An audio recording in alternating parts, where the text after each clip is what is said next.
नमस्ते बच्चों, विद्याश्रम स्कूल की ऑनलाइन क्लास में आपका हार्दिक अभिनंदन है, आपका हार्दिक स्वागत है। ठीक है बेटा, आज देखो अपन स्टार्ट कर रहे हैं चैप्टर 4 12th साइंस में, इंग्लिश मीडियम में चैप्टर 4 है। चैप्टर का नाम है बेटा इलेक्ट्रिक कैपेसिटेंस। ठीक है, इलेक्ट्रिक कैपेसिटेंस का जो अपना फर्स्ट टॉपिक है बेटा, वो भी यही होगा, इलेक्ट्रिक कैपेसिटेंस। देखो क्या होता है इलेक्ट्रिक कैपेसिटेंस। अपना फर्स्ट टॉपिक भी क्या है बेटा, इलेक्ट्रिक कैपेसिटेंस। ठीक है, अब देखो इलेक्ट्रिक कैपेसिटेंस क्या होता है। सुनिए बेटा, कोई कंडक्टर है, किसी कंडक्टर के द्वारा चार्ज को एक्सेप्ट करने की ability to accept the charge by the conductor. कोई कंडक्टर है, उसके द्वारा चार्ज को एक्सेप्ट करने की एबिलिटी, भाई वही क्या कहलाती है, कैपेसिटेंस कहलाती है। दो कंडक्टर लिए, ठीक है ना, एक कंडक्टर है वो चार्ज को कम एक्सेप्ट करेगा, दूसरा कंडक्टर है वो चार्ज को ज़्यादा एक्सेप्ट करेगा। तो जो कंडक्टर चार्ज को ज़्यादा एक्सेप्ट करेगा उसकी कैपेसिटेंस क्या होगी, ज़्यादा होगी, और जो कंडक्टर चार्ज को कम एक्सेप्ट करेगा उसकी कैपेसिटेंस क्या होगी बेटा, कम होगी। ठीक है ना। अब देखो कैसे आया, देखो एक वर्ड क्या अपना कैपेसिटी। कैपेसिटेंस कहाँ से है बेटा, कैपेसिटी वर्ड से क्या बना है, कैपेसिटेंस। कैपेसिटी वर्ड से क्या बना है बच्चों, कैपेसिटेंस बना है। देखो जैसे दो बच्चे हैं, ठीक है, एक बच्चा खाना कम खाता है तो उसके खाना खाने की कैपेसिटी क्या है, कम, तो उसकी कैपेसिटेंस क्या होगी बेटा, कम। दूसरा बच्चा है वो खाना ज़्यादा खाता है तो उसके खाना खाने की कैपेसिटी क्या है, ज़्यादा, तो उसकी कैपेसिटेंस क्या है बेटा, ज़्यादा। समझ में आ गई ना बात। ऐसे कंडक्टर है, एक कंडक्टर है वो चार्ज को कम एक्सेप्ट करेगा तो उसकी कैपेसिटेंस क्या होगी, कम होगी। दूसरा कंडक्टर है वो चार्ज को ज़्यादा एक्सेप्ट करेगा तो उसकी कैपेसिटेंस क्या होगी बेटा, ज़्यादा होगी। ठीक है ना। तो मैं यहाँ पे एक आपको वो लिख देता हूँ, इसकी डेफिनेशन लिख देता हूँ बेटा। क्या डेफिनेशन है, देखो, ability to accept the charge, ability to accept the charge by the conductor, ability to accept the charge by the conductor is called capacitance। ठीक है ना। कंडक्टर के द्वारा चार्ज को एक्सेप्ट करने की ability to accept the charge by the conductor is called capacitance. ठीक है बेटा, it is denoted by C. इसको किससे डिनोट करते हैं बेटा, सी से। कैपेसिटेंस को किससे डिनोट करेंगे बच्चों, सी से डिनोट करेंगे। आई बात समझ में बेटा, क्लियर है क्या, कोई कंफ्यूजन यहाँ तक।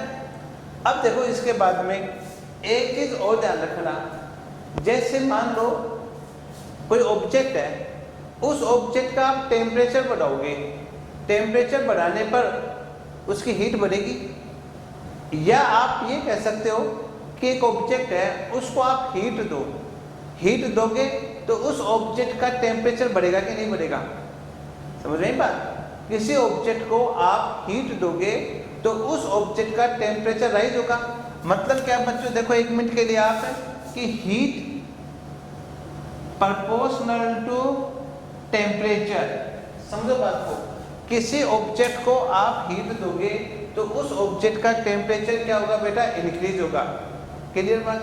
इसी प्रकार किसी ऑब्जेक्ट को आप चार्ज दोगे, किसी ऑब्जेक्ट को आप क्या दोगे बेटा, चार्ज दोगे, तो उस ऑब्जेक्ट का इलेक्ट्रिक पोटेंशियल क्या होगा बच्चों, इंक्रीज होगा। समझ रहे हैं बात। किसी ऑब्जेक्ट को चार्ज देने पर उस ऑब्जेक्ट का इलेक्ट्रिक पोटेंशियल क्या होता है, इंक्रीज होता है। और चार्ज कम दोगे तो इलेक्ट्रिक पोटेंशियल क्या होगा बेटा, डिक्रीज होगा। और चार्ज ज़्यादा दोगे तो उसका इलेक्ट्रिक पोटेंशियल क्या होगा बेटा, इंक्रीज होगा। आप इसे समझ सकते हो इस बात को। ठीक है ना। हीट ज्यादा दोगे तो टेम्परेचर बढ़ेगा, हीट कम दोगे तो टेम्परेचर कम बढ़ेगा, और ज्यादा दोगे तो टेम्परेचर ज्यादा बढ़ेगा। क्लियर बात। अब देखिए इसका मतलब क्या है, मैं यहां पे लिख देता हूं एरो लगा के, ठीक है। When electric charge, when electric charge Q, when electric charge Q supply to a conductor, when electric charge Q supply to a conductor, जब किसी कंडक्टर को इलेक्ट्रिक चार्ज दिया जाता है, then its electric potential, then its electric potential is also increased, तब उसका electric potential भी बढ़ेगा। समझ में आई बात। जब किसी कंडक्टर को चार्ज दिया जाएगा, when electric charge supplied to a conductor, then its electric potential is also increased, i.e. इसका मतलब क्या है बेटा, इलेक्ट्रिक पोटेंशियल को आप किससे बता दोगे, किससे डिनोट करोगे इलेक्ट्रिक पोटेंशियल को, V से, ठीक है। इसका मतलब क्या है, इलेक्ट्रिक चार्ज या केवल चार्ज बोल सकते हैं अपन इसको, charge Q proportional to V। इसका मतलब क्या है, electric charge proportional to electric potential, electric charge proportional to electric potential, ठीक है बेटा। और जब प्रोपोर्शनल का सिंबल हटेगा तो एक क्या आया बच्चों, कांस्टेंट। एक क्या है बेटा, कांस्टेंट। जब प्रोपोर्शनल का सिंबल हटा तो क्या है बेटा, कांस्टेंट। इस कांस्टेंट C को ही अपन क्या कहेंगे, इलेक्ट्रिक कैपेसिटेंस। इस कांस्टेंट C को ही अपन क्या कहेंगे बेटा, इलेक्ट्रिक कैपेसिटेंस। समझ में आई बात। पहले आप ये नोट करो, आप पोज करके, ठीक है। पोज करके आप इसको नोट कर सकते हो, ठीक है बेटा। पोज करके आप इसको नोट कर सकते हो। अब मैं इसको इरेज करता हूं।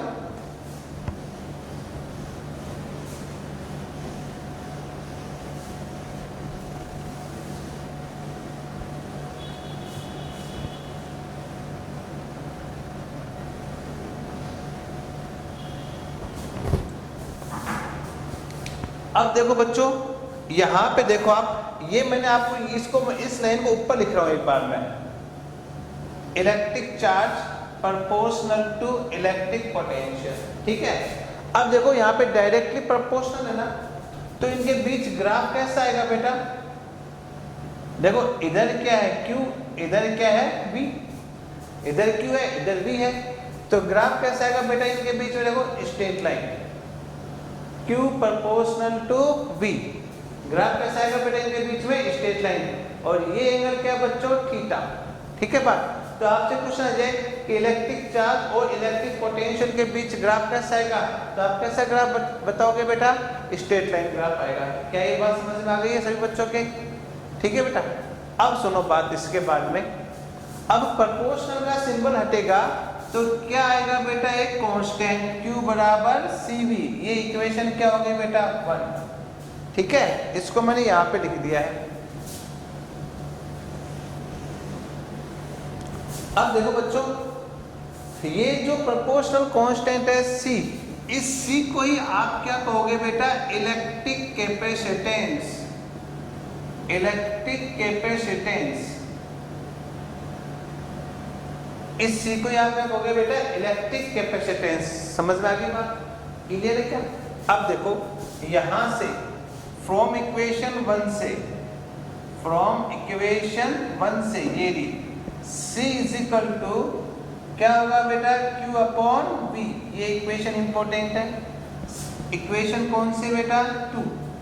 C इज इक्वल टू क्या हो गया बेटा, Q अपॉन V, ठीक है ना, ठीक है बेटा। एक तो फॉर्मूला ये हो गया अपने पास, एक और इसका फॉर्मूला और बताऊंगा मैं आपको अभी, ठीक है बेटा। अब यहां से देखो, इसके बाद अपन क्या बताए, यूनिट ऑफ C। C बोले तो बच्चों कैपेसिटेंस, यूनिट ऑफ C बोले तो बेटा कैपेसिटेंस। चार्ज की यूनिट क्या होती है बेटा, कूलाम। चार्ज यूनिट क्या होती है बेटा? कूलम। वी क्या है? Electric potential. वी क्या बच्चों? Electric potential. इसकी इलेक्ट्रिक पोटेंशियल की यूनिट क्या होती है बेटा? वोल्ट। तो कूलम पर वोल्ट क्या होगी बच्चों? फेरेड। ये है एसआई यूनिट। ठीक है। अब आपसे क्वेश्चन पूछ ले कि बताओ कैपेसिटेंस की यूनिट क्या है, तो आप क्या बताओगे बेटा? फेरेड। ठीक है ना।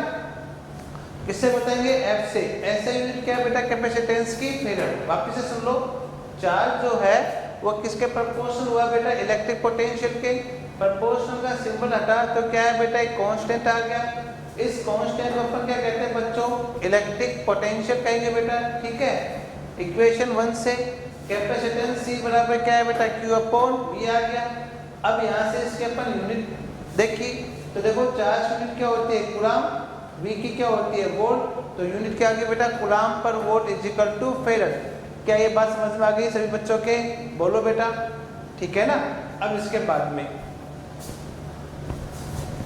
इसको इरेज कर देता हूँ ऊपर वाला, आप इसको पॉज करके नोट कर लो आप इसको। ठीक है ना। इसको आप, ठीक है बेटा, क्लियर है? अब देखो बच्चों इसके बाद में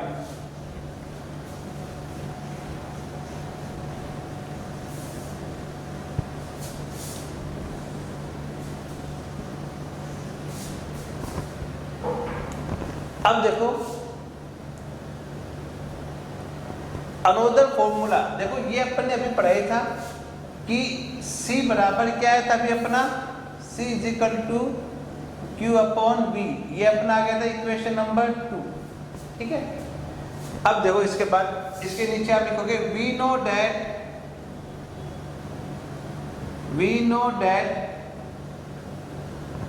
ठीक है, इलेक्ट्रिक पोटेंशियल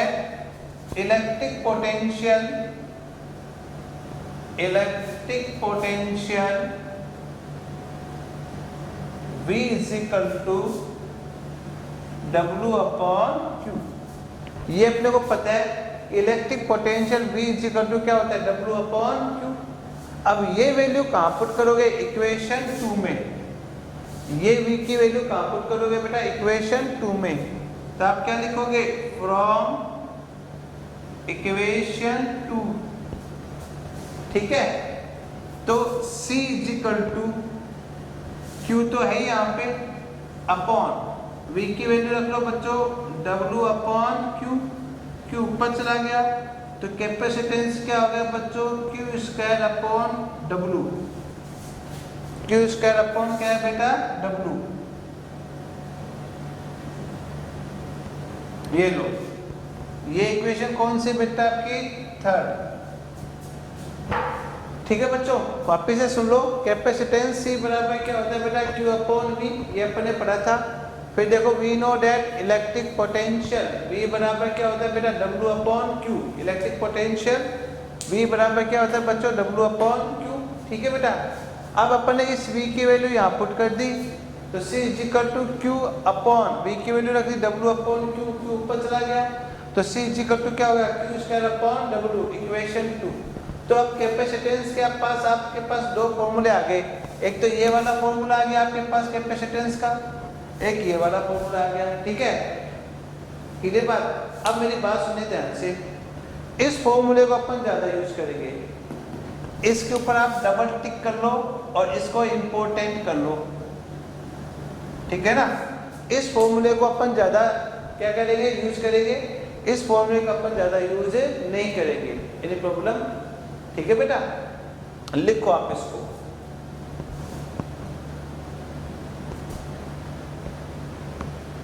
लिख लिए बच्चों? ठीक है।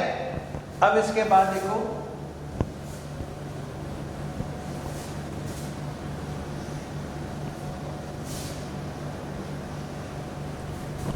देखो बेटा, जो कैपेसिटेंस की यूनिट क्या बताई थी मैंने आपको? फेरेड।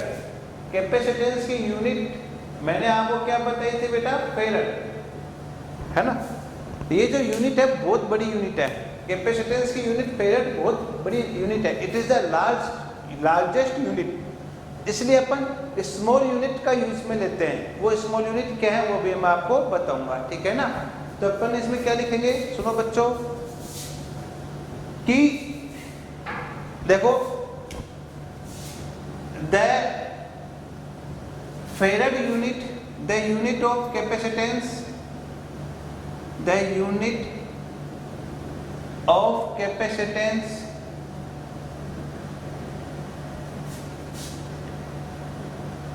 is farad.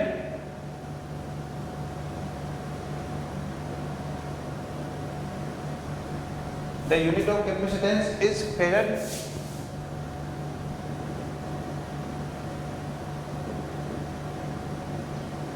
ठीक है ना। It is very large unit. It is very large unit. फेरेड जो है वो बहुत लार्ज यूनिट है। सो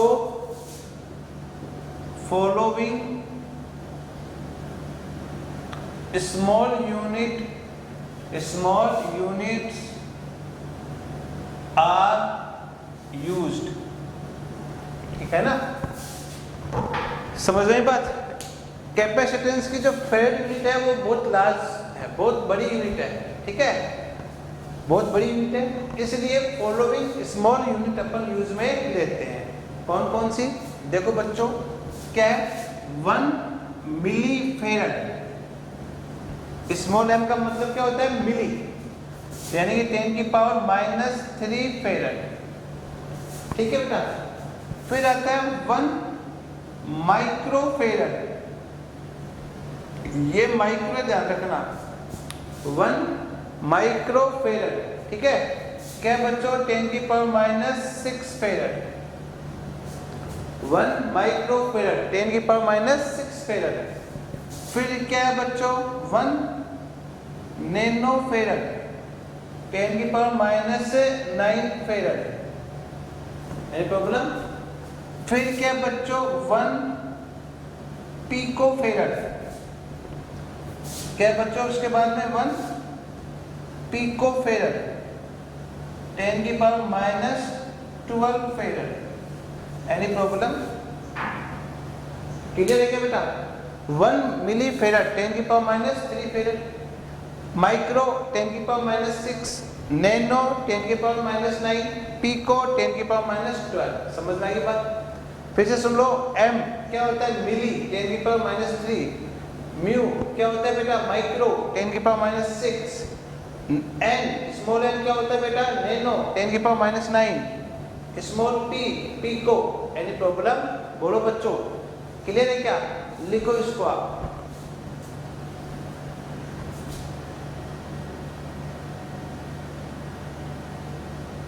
लिख लिया बेटा।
पे डिपेंड करता है, अभी बता देते हैं।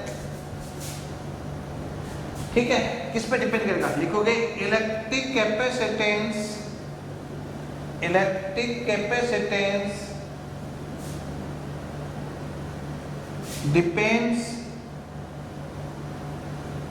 depends upon the shape and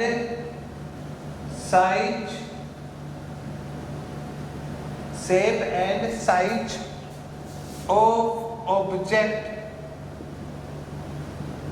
object की शेप और साइज पे डिपेंड करता है, and depends upon the nature of medium,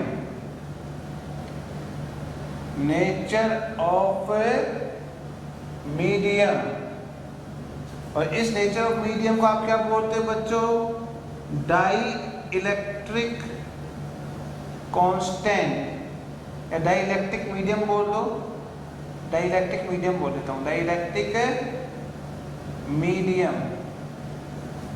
ठीक है, फिर से देख लो क्या लिखा मैंने, electric capacitance does not depends upon the electric charge and electric potential. Electric capacitance इस पे, इलेक्ट्रिक चार्ज पे और इलेक्ट्रिक पोटेंशियल पे डिपेंड नहीं करता है। ठीक है, electric capacitance depends upon the shape and size.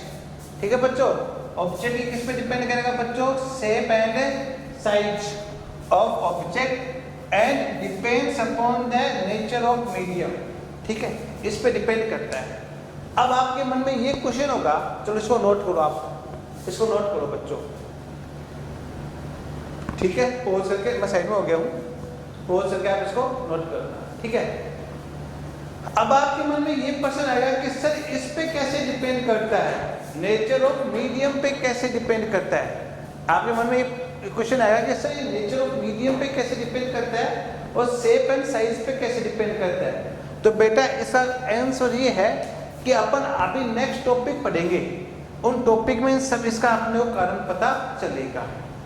Clear है बात, ठीक है ना। अगला जो टॉपिक अपन पढ़ेंगे उसके अंदर इसका कारण पता चलेगा।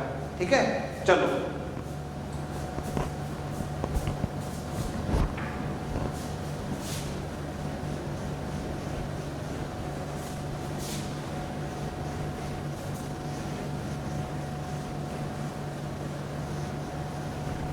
चलो ठीक है बच्चों, नेक्स्ट टॉपिक अगले कल अपन पढ़ाएंगे। ठीक है, तब तक के लिए आपकी बहुत बहुत शुभकामनाएं। ठीक है बेटा,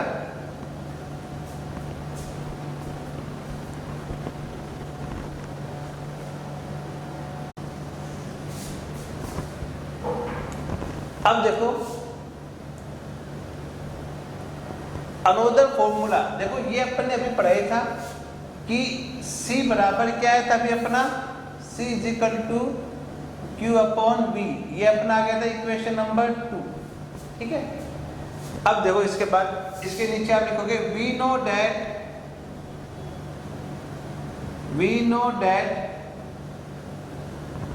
ठीक है, इलेक्ट्रिक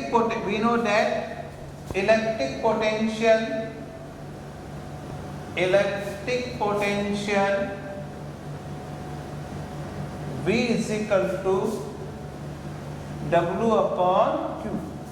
ये अपने को पता है electric potential V is equal to क्या होता है, W अपॉन Q। अब ये वैल्यू कहाँ पुट करोगे, इक्वेशन 2 में। ये V की वैल्यू कहाँ पुट करोगे बेटा, इक्वेशन 2 में। तो आप क्या लिखोगे, फ्रॉम इक्वेशन 2। ठीक है, तो C is equal to Q तो है यहाँ पे, अपॉन V की वैल्यू रख लो बच्चों W अपॉन Q ऊपर चला गया तो कैपेसिटेंस क्या हो गया बच्चों, Q square upon W। Q square upon क्या है बेटा, W। ये लो, ये इक्वेशन कौन सी बेटा आपकी, 3rd। ठीक है बच्चों, वापिस से सुन लो, कैपेसिटेंस C बराबर क्या होता है बेटा, Q अपॉन V, ये अपन ने पढ़ा था। फिर देखो we know that electric potential V बराबर क्या होता है बेटा W upon Q। Electric potential V बराबर क्या होता है बच्चों W अपॉन Q। ठीक है बेटा, अब अपन ने इस V की वैल्यू यहाँ पुट कर दी, तो C is equal to Q upon V की वैल्यू रख दी W अपॉन Q, Q ऊपर चला गया, तो C इज इक्वल टू क्या होगा Q square upon W, equation 2। तो अब कैपेसिटेंस के पास आपके पास दो फॉर्मूले आ गए, एक तो ये वाला फॉर्मूला आ गया आपके पास कैपेसिटेंस का, एक ये वाला फॉर्मूला आ गया। ठीक है, क्लियर बात। अब मेरी बात सुनिए ध्यान से, इस फॉर्मूले को अपन ज्यादा यूज करेंगे, इसके ऊपर आप डबल टिक कर लो और इसको इंपॉर्टेंट कर लो। ठीक है ना, इस फॉर्मूले को अपन ज्यादा क्या करेंगे यूज करेंगे, इस फॉर्मूले का अपन ज्यादा यूज नहीं करेंगे। Any problem? ठीक है बेटा, लिखो आप इसको।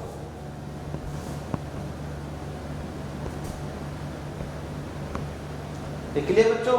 ठीक है, अब इसके बाद देखो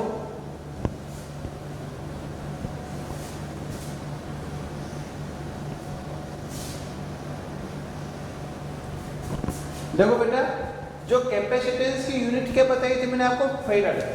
कैपेसिटेंस की यूनिट मैंने आपको क्या बताई थी बेटा, फेरड, है ना। ये जो यूनिट है बहुत बड़ी यूनिट है, कैपेसिटेंस की यूनिट फेरड बहुत बड़ी यूनिट है। It is the largest unit, इसलिए अपन स्मॉल यूनिट का यूज में लेते हैं। वो स्मॉल यूनिट क्या है वो भी मैं आपको बताऊंगा। ठीक है ना, तो अपन इसमें क्या लिखेंगे सुनो बच्चों, कि देखो the farad unit, the unit of capacitance, the unit of capacitance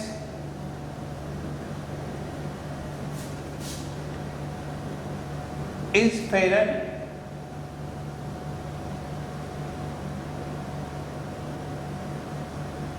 the unit of capacitance is farad,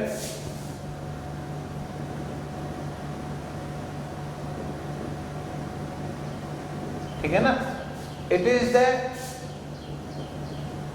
it is very large unit, it is very large unit,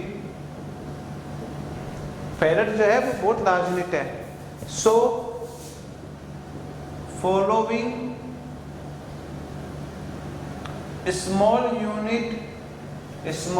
units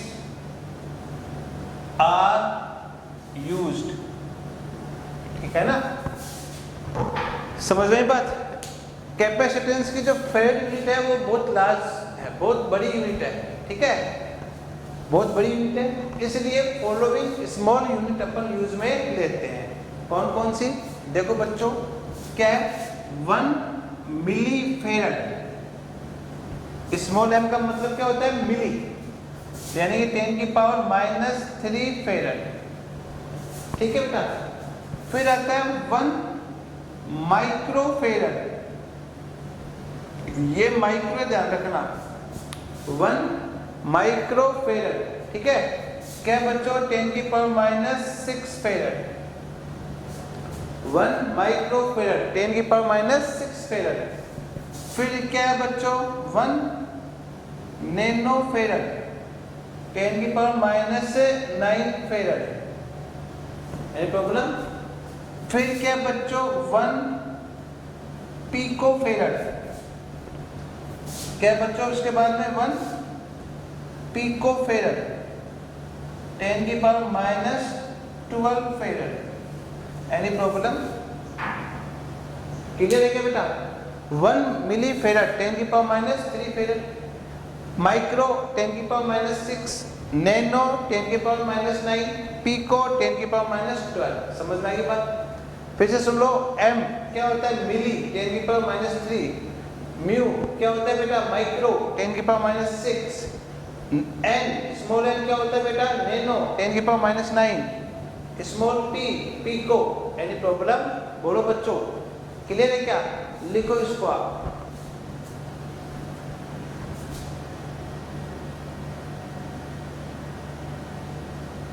लिख लिया बेटा।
पे डिपेंड करता है, अभी बता देते हैं। ठीक है, किस पे डिपेंड करेगा, लिखोगे electric capacitance, electric capacitance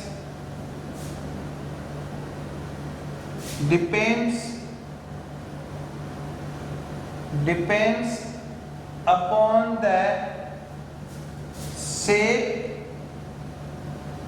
and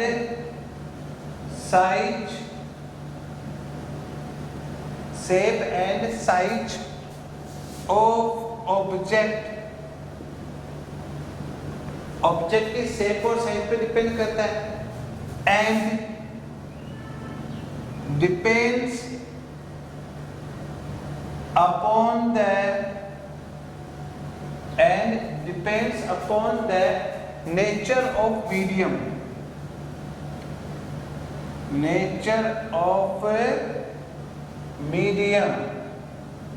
और इस नेचर ऑफ मीडियम को आप क्या बोलते हैं बच्चों, डाई इलेक्ट्रिक कांस्टेंट या डाई इलेक्ट्रिक मीडियम बोल दो, डाई इलेक्ट्रिक मीडियम बोल देता हूं, डाई इलेक्ट्रिक मीडियम। ठीक है, फिर से देख लो क्या लिखा मैंने, electric capacitance does not depends upon the electric charge and electric potential. Electric capacitance इस पे, इलेक्ट्रिक चार्ज पे और इलेक्ट्रिक पोटेंशियल पे डिपेंड नहीं करता है। ठीक है, electric capacitance depends upon the shape and size. ठीक है बच्चों, ऑब्जेक्ट की किस पे डिपेंड करेगा बच्चों, shape and size of object and depends upon the nature of medium. ठीक है, इस पे डिपेंड करता है। अब आपके मन में ये क्वेश्चन होगा, चलो इसको नोट करो, आप इसको नोट करो बच्चों।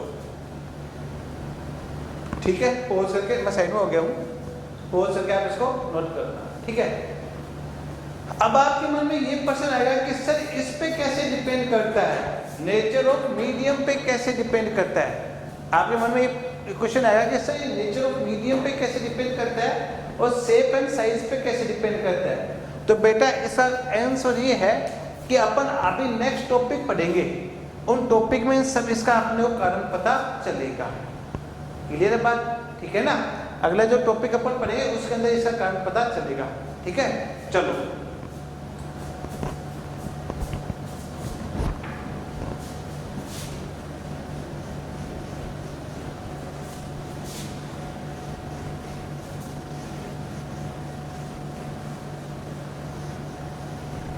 चलो ठीक है बच्चों, नेक्स्ट टॉपिक अगले कल अपन पढ़ेंगे। ठीक है, तब तक के लिए आपकी बहुत बहुत शुभकामनाएं। ठीक है बेटा।